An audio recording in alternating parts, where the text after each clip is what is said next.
Welcome to the Corporate Warriors podcast. My name is Fela Rosa, and in this interview, I have Heather DeSiena with me.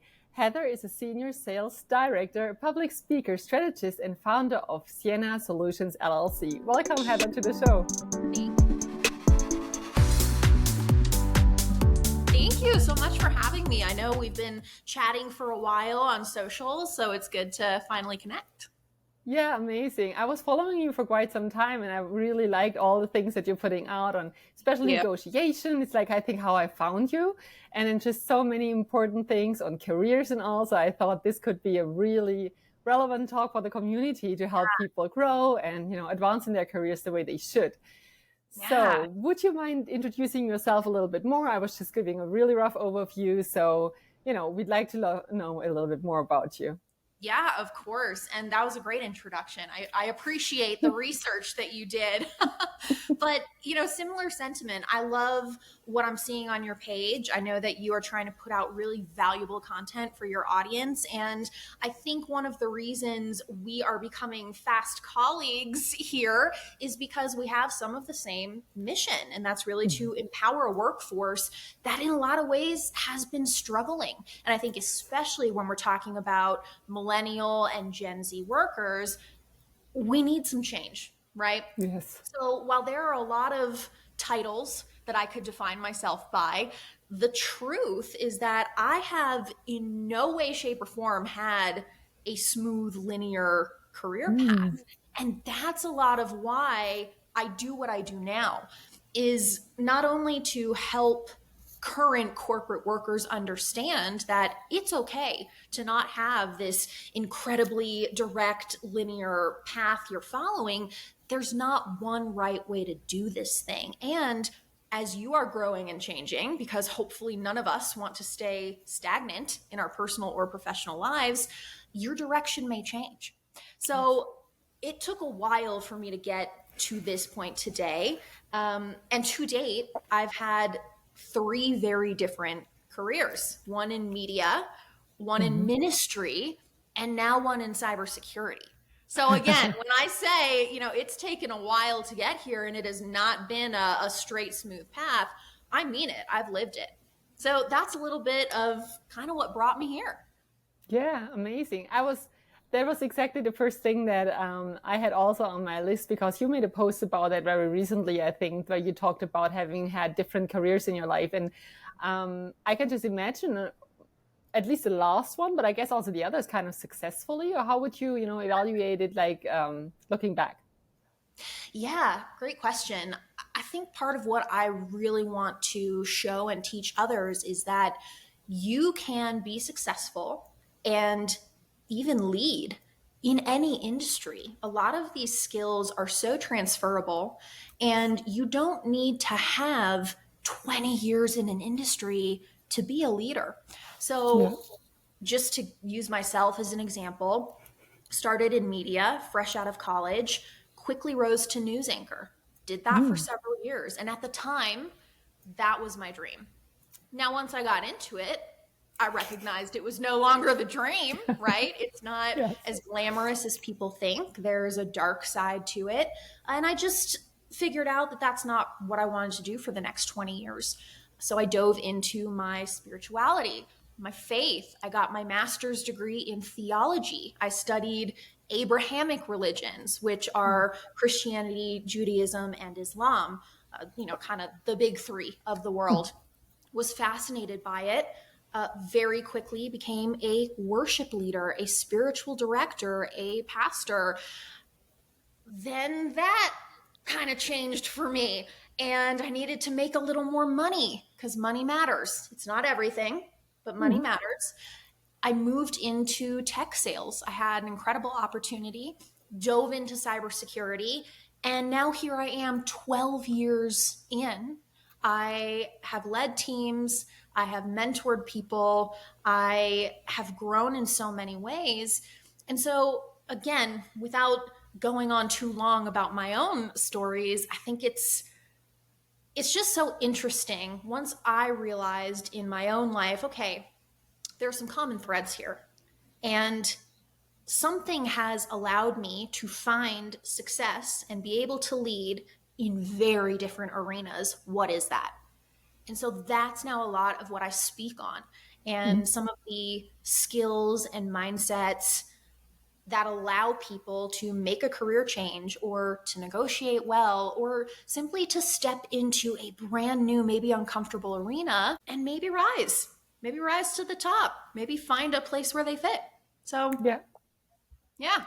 I love that. And also very courageous, right? So what I feel when I talk to clients is that very often they feel any kind of detour is, they rather see it as a failure. So when you look back at the other two careers basically that you had, that you were pursuing, would you rather have directly started in tech sales?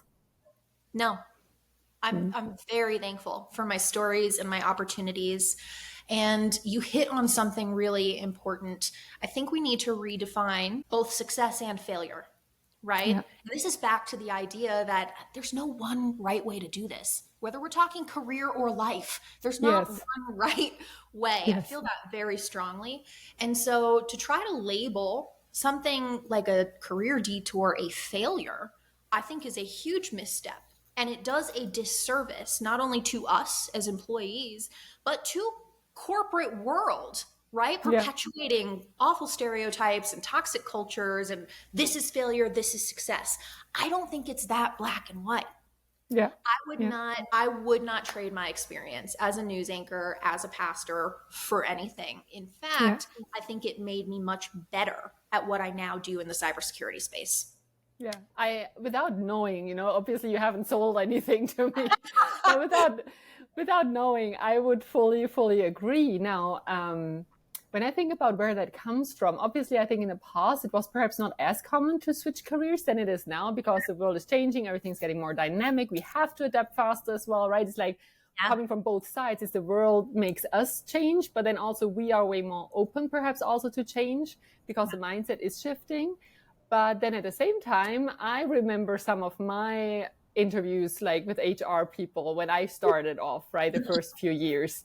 And I was like, darn, if I don't have like 10 years of experience in that field already, I don't I belong. don't even get invited. Right. So the question would be, on the one hand side, do you still see it that way? Or how did you get that job? Was there some networking involved so that you could like go around a little bit the old ways of doing things and, find your way in like that?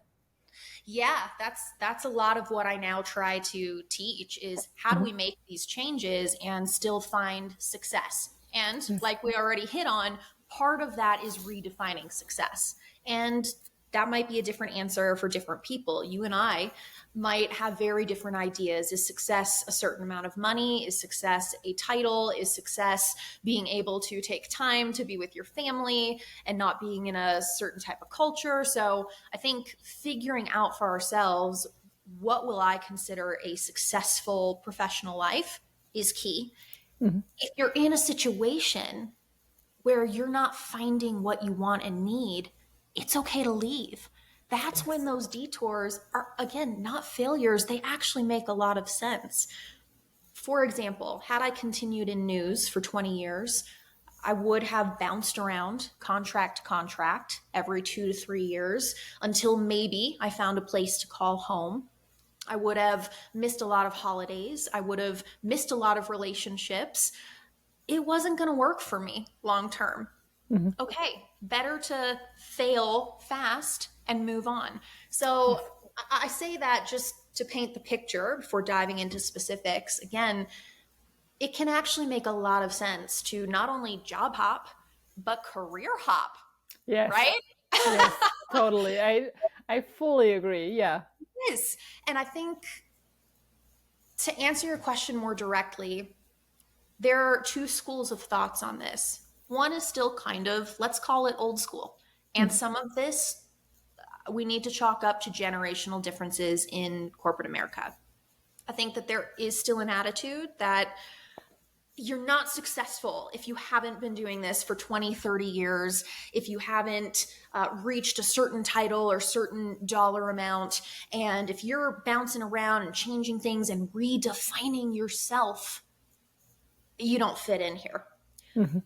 I am not part of that mindset because it hasn't worked for my life. I tried it that way, and that would not have been a good situation for me professionally or personally long term. Yeah. So the other school of thought is, we don't define ourselves by our careers. They're not our identities. They're a part of who we are, and more so what we do, but they are not all of us, right? Letting go of that allows you to make those moves and figure out what a career path might look like for you. And then to the other part of your question, there are some, again, common threads, maybe we can call them, that will allow you to make those shifts. For me personally, looking at my careers, all right, we've got media, ministry, technology. Huge one is communication. Yeah. I am a communicator at heart. It's what I do. It's what I do now when I'm speaking, whether it's at a pulpit or on a stage at a conference or with business executives or on the Corporate Warriors podcast, right? Yes. I would rather define myself as a communicator than a cybersecurity tech seller. Yes. Yes. Okay. So I encourage my clients to find those types of identity commonalities. And then let's take that and use that to help you feel better about this change you're making or this higher salary you're asking for. Does that resonate? I hope I'm articulating that well enough. No, it fully resonates. I had like five times where I just, would have liked to add on to it because I loved a lot what you said. So the identity thing, I think this is so crucial, and I think it's so tough for people to understand, but the core is exactly what you said. Your identity is being a great communicator, which is something nobody can take away from you. Like, even if I tell you, Heather, I hate the way you communicate, you're still a good communicator. I cannot take that away from you, no matter what I do or what I say. However, if I'm your boss, I can fire you from a cybersecurity sales position, right? So if you think that's your identity, then all of a sudden your identity is crumbling because you put it on the outside of yourself, which is by definition not what identity is, right? So I think it's really easy to get caught up in these things, especially if you do it for 20 years, right? And it's like, this is me, but like, be careful on what you say. What is it you're a communicator. You're not only a salesperson, so to speak, right? And so I love it. Yeah. Once I was able to identify, okay, communication, asking questions, getting people to give me information and using that well with integrity is more so my identity. Okay, now what do I do with that? As a good communicator, I am able to network very well. That has helped me in every single career. I communicate with people. Those people build a relationship. I'm then able to go to them for help, get positions, get promoted, get the salary raise, right? So again, figuring out more so at the core who you are and then translating that into your career instead of the opposite, which is what so many folks try to do, I think is the way to go. Yeah. They could take like a career and then put it as a cloak over them instead of looking underneath, what is it that I can really do great? Yes. And then making money with it. It's so much more fun. Oh my God. Not only does it feel better, but it usually leads to more success. Yeah, of course. This in air quotes, because again, what is success? What is failure? We have to define that a little bit for ourselves. However, I do think that even traditional success, rising to leadership positions, getting the pay raise, switching to a new industry is so much easier when, yes, you're taking what's internal, pushing that outward, and then making money off of it.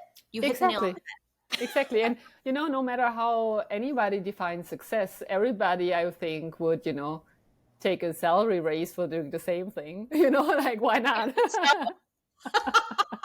Why not? And I don't think that's something negative at all. I think, money is a great thing. It's a great tool that we have. So why don't you want to make more? Right? Yeah. I mean, there's no reason. Let's talk about that for a second, because let's do it. This is important. Some of the work I do is coaching people through their own negotiations. Mm-hmm. I negotiated my first contract in news when I was 22 years old, had no formal training. I just knew I'm not going to stand for this, right? And guess what? It worked. So that kind of turned me on to this idea that, hey, we need to advocate for ourselves. No one else is going to do it for us. And Yes. unfortunately, corporate culture is kind of built to take advantage of us. We have to wake up to that. It is not at all wrong or greedy or yucky or whatever the word is that's coming up for you to desire to make more money. The one thing I keep saying over and over again is money matters. Yeah. It's still not everything.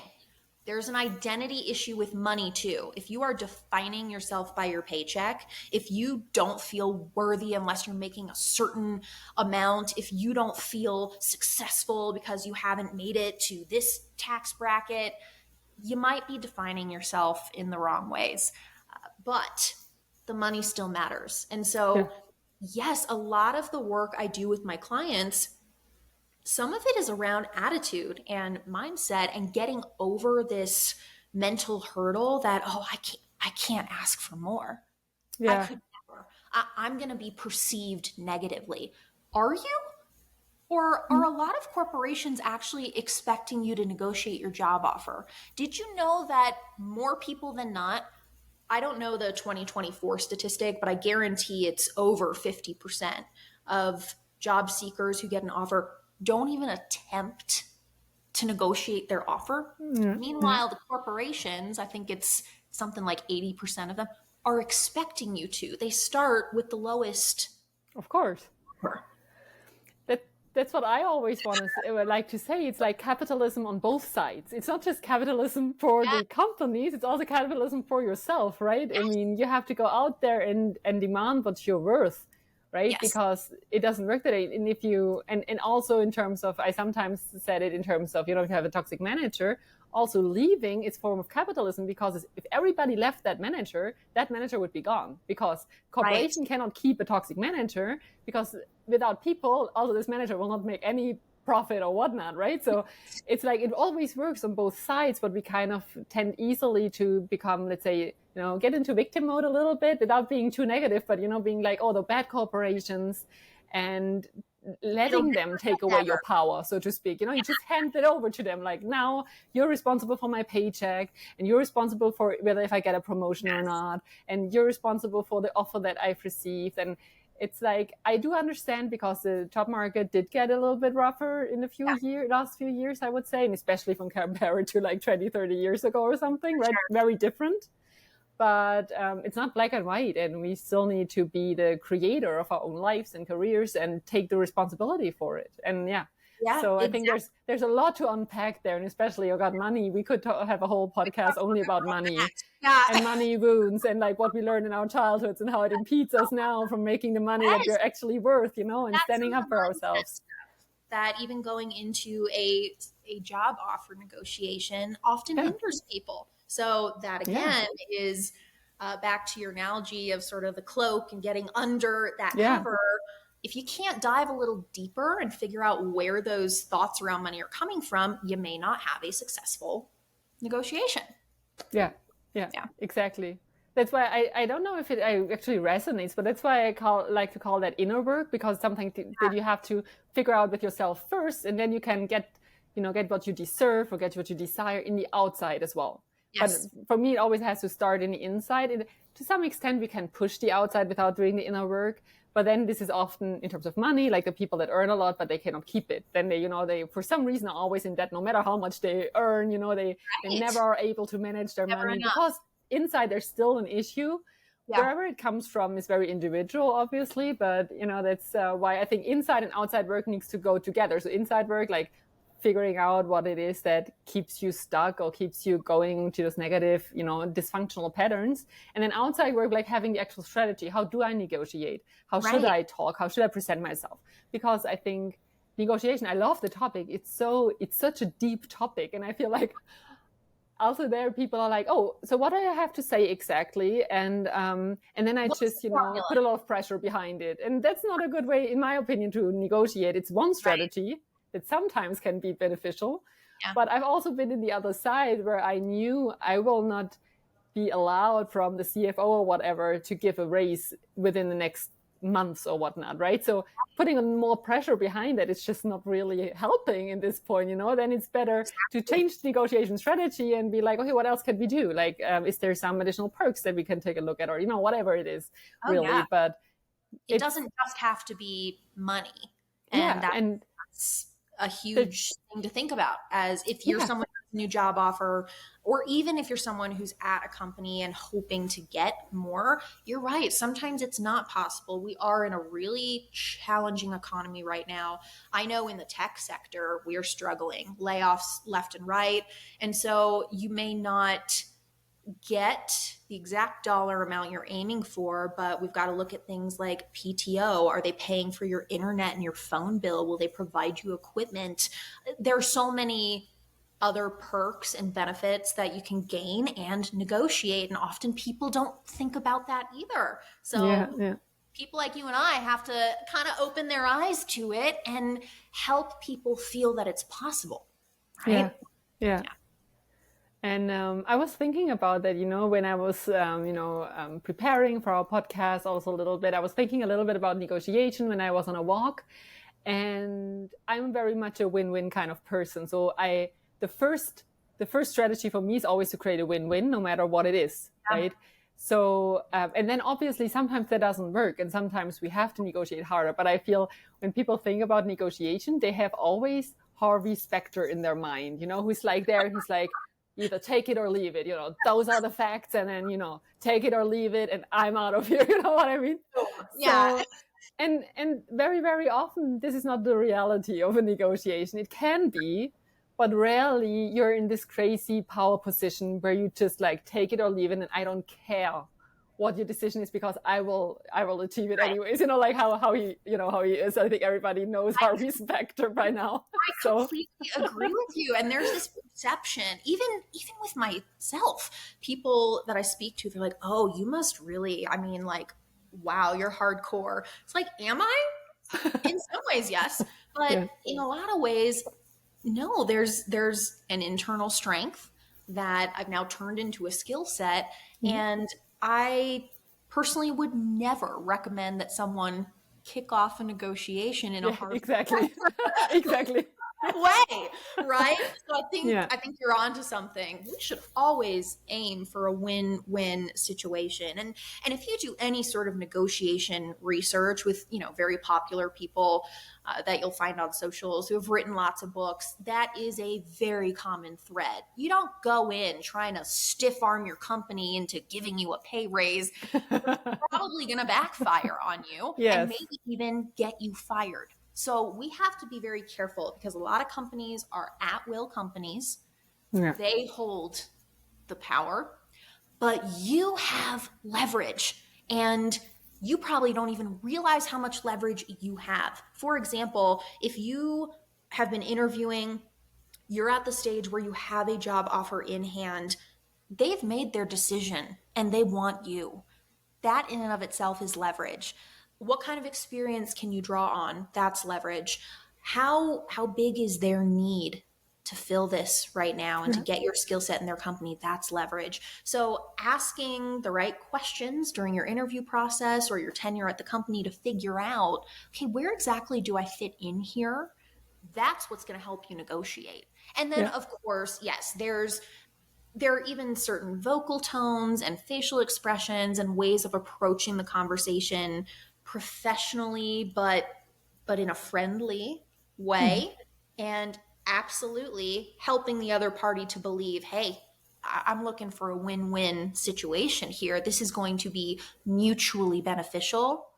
Yeah, there are some actual skills associated with that too, and that's important. So you were putting up a good point because you were coming in also from the side of, in this negotiator, you need to ask good questions, right? And I know that you are also working on a talk, I think, about strategic questioning. So perhaps you can give a little bit insight into what is strategic questioning, and do you have an example? Can you ask me something strategic? Well, actually, you just asked me something strategic. You just asked a great strategic question, okay? Because here's what's going to happen. Now, number one, you've put me in a position where I have to give you a thorough answer. I can't answer your question with yes or no. Yeah, On exactly. top of that, you're going to get additional information out of me. So this is educating you and your audience, which makes your podcast more exclusive because this is a new topic, which is good for your business. And look at that. In 15 seconds, we just identified multiple benefits from the Mhm. one question you asked. That is strategic questioning. So congrats. You but really the heart behind strategic questioning is that there is a way to benefit and have multiple outcomes from your line of questioning. Mhm. And that is the way that we should go into asking questions. We should be thinking ahead to, okay, how could they possibly respond? What other questions will that lead me to? What is the benefit here? And there's a way to ask the right questions that gets you very specific, very valuable information Mhm. that opens others up and leads to the conversations you want to have, that gets you in the right rooms. So yes, that is a current talk that I'm working on, also a workshop that I'm working on, Mhm. because that common thread of questioning is something that has followed me career to career. Mhm. Very obvious ways as a journalist and a news anchor, my job was not only to deliver you your news every night, but to interview Yeah. others. And that's where I really learned how powerful the right line of questioning is. Imagine a media interview and your interviewer is just asking you boring yes or no questions. Well, Yeah. that's not news, and that's certainly not an interesting story that's going to capture an audience. So, really, in journalism is where I started understanding how powerful that was. In ministry, I started honing in on it. My Wow. Mhm. job was to guide people to deeper places and to understand more about themselves and how they relate to God, is my belief. But I think in any spiritual context, if you can't ask yourself questions or if you don't have someone who can help you dive a little deeper through Yeah. questioning, you're probably a bit stagnant in your spiritual life. So that's when I really started honing in on it and using it in the most strategic ways. But then obviously, my last 12 years working in corporate and Of course. cybersecurity, there's such a misconception about selling. And this is what, when I'm mentoring younger sellers and Yes. working with them, we talk a lot about this. It's such an outdated idea that selling is this sleazy, check the boxes, collect your money situation. It has helped me lead and succeed in my current industry, knowing how to ask the right questions. Not Yeah. only has it allowed me to learn about my customers, to get to the heart of their issues, concerns, their pain points, but also figure out, okay, how do I need to structure this contract? What is the timeline going to look like? Where could they possibly back out? What are my risks here? Mhm. If you're not asking those questions, you're not actually a seller. And I prefer Yeah. to say a business person, right? Because Yeah. there's elements to this role now. But also, asking the right questions is what has helped me personally move into more senior leadership roles, Of has course. increased my salary tremendously. I, Yes. not to go off on too much of a tangent, but real story, by simply asking people, certain people, strategically the Yeah. right questions, I once learned that I was being paid overall package $60,000 less than my male counterpart. No way. Yes. No way. Jesus. Can you imagine if I hadn't asked the questions? Oh my God. I never would have known. Powerful. And so many people just either don't want to ask the questions because they're uncomfortable, so that's a mindset issue, or they don't know how to ask the right questions, which is where we talk about strategic questioning and a skill set and a bit of a formula to help get them there. Yeah. Oh, Isn't that wild? it is so wild because all of those topics, they're just, you're speaking from my heart here. So there's so many things popping up, I know, right? We could do this for 5 more hours. Yes. So you know how you introduced the strategic questioning coming from the sales part? I was thinking about that sounds very much like how to win friends and influence people, like guiding Yes. people there, right? Not overruling them or whatnot, but like Yeah. guiding them into the direction that is actually helping you. And then also, figuring out that you're missing out on 60K. I mean, oh my God, like, oh my God. And I not asked certain yeah, coworkers, certain leaders, and don't get me wrong, part of the strategic is I didn't necessarily go straight to my boss and say, "Well, what are you paying my coworker here?" yeah. That would have backfired on me. But I still Mm. got the answer I needed, and that gave me all of the leverage I needed to try to negotiate a pay raise. Well, would you share those questions with us, or are they your top secret questions that you can only get buying a package from Heather? That is some of the work we do in coaching. Yeah. But in general, a few tips that I can give Hmm. people is don't be afraid to talk to the people in your direct team or Hmm. environment. So some of the people who I started questioning, coworkers for sure, and just saying, hey, sales rep to sales rep, we've been here 2 years. Are you comfortable sharing? Like, can you give me a range? What's your package right now? Hmm. 9 out of 10 times, people are so willing to share. And some of that, again, is a generational thing. I find Yeah. that Millennial, Gen Z, much more willing to share because we all Yes. understand, ooh, there are some discrepancies here and we don't like that. But 9 times out of 10, people want to share. One of the people I spoke to in that specific situation was someone that I interviewed. Okay. Oh I was in wow. a position at that point where I Yeah. was part of his interview process. He ended up not accepting the role. I went to him on LinkedIn and I said, hey, understand that you're not going to accept, no problem. I didn't have final say on his package. I'm just curious, what did they end up offering you? Hmm. I just asked, and guess what? He was more than willing to share. For That's nothing to also lose there. I mean, right. why not, right? Why Yeah. not? The worst they're going to say is no. That's how I found out that he was offered more money than I was currently making 2 years Wow. in. So that then opened my eyes to, okay, there's a problem here. Who do I talk to next? Yeah. So while that didn't directly answer your question, No, it kind of did. It's very good hints. Yeah, definitely. don't be afraid to ask. The Yeah. worst that you're going to get is a no, or I can't answer that. And so that's where the strategic nature of this questioning comes in. Look at the people in your direct vicinity. Who has information that you don't? Who has assets that you don't? Start talking to them. Build Yeah. a relationship and rapport. Do not just go in guns blazing, asking questions, right? Yes. Yes. Build some rapport, and then Yeah. figure out what are the 1 or 2 silver bullet questions I want to ask to get what I need. And Yeah. that's a great starting point, is just figuring out the who. That is great. Yeah. Yes, I love that. And I feel also, if you go in as a genuine person, this is something I won't put in the networking side, but in the end, everything comes together in our careers, right? So it's like the communication, how to approach people, how to network, Yeah, and then how to ask the all questions, connected. etc., etc. Yeah. But it needs to be genuine. So like the person that you've Oh, asked, yeah.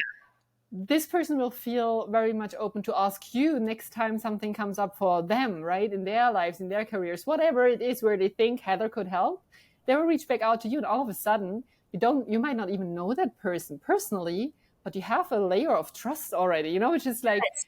it's crazy. And it's crazy that people would rather miss out on that, because I feel that's so amazing. If you feel like trust and support from all kinds of sides, even if you don't know exactly, what is Heather's favorite sports. I don't need to know that Right. to have this, professional connection with you, where I still feel I can trust you to reach out to you and ask you a question, because I helped you before. Of course, you will help me in return, and from then on, it's only gonna be win-wins, right? So I love that. Absolutely. And you make a good point that we should touch on when we're talking about building rapport and strategic questioning. I think again, sometimes there's a perception that, ooh, this is all about me and to benefit Yeah. me, and it's kind of sleazy. That's not the right way to do it. Yes. I agree with you. I think that people even if they can't identify and articulate what they're picking up on, they know if you're not Yes. being genuine. Oh, They yes. know if you're only out for yourself.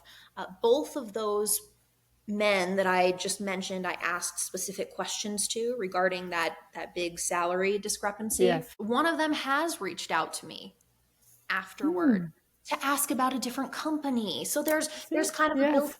layer of trust. And as I mentioned, one of the actual skills here is knowing when to go in with your questions. I didn't just berate them with a line of interrogation. That wouldn't have Yes. worked, and that's me only looking out for me. But figuring out what matters to them, finding a win-win situation, making myself available for questioning. You're absolutely right. And that's another good point. Don't ask questions you're not willing to answer. So if you're Mm. ask your Yes. coworker, hey, how much do you make? Yes. You Yes. better be willing to answer it. In fact, if they're a little hesitant, say, I'll go first. I'll go Yeah. first. Here's what I make. Would you Yes. would you be willing to share? Are you in that Yes. range? Yes. So there's a way to do this that is actually mutually beneficial and that maintains your integrity. And that's another message that I think we both really want to get out to people is Yes. there's a way to do corporate, there's a way to do money, there's a way to do career with integrity. Yes. That goes back to my identity. I will not be in Yes. situations where my integrity is compromised. I have walked away Yes. from paychecks. I've walked away from clients. I won't do it. And the reason I'm able to walk away is because I know so firmly and so deeply internally my integrity is part of my identity. That will Yes. flow into everything that I do. Yes. And even, and other people feel that. You don't have to explain it Yes. to them. Even if Even if they you don't can't ask a question, you know what what it I is. mean? Like they always feel it. It's like shining through. And it's always successful in the long Yeah. run.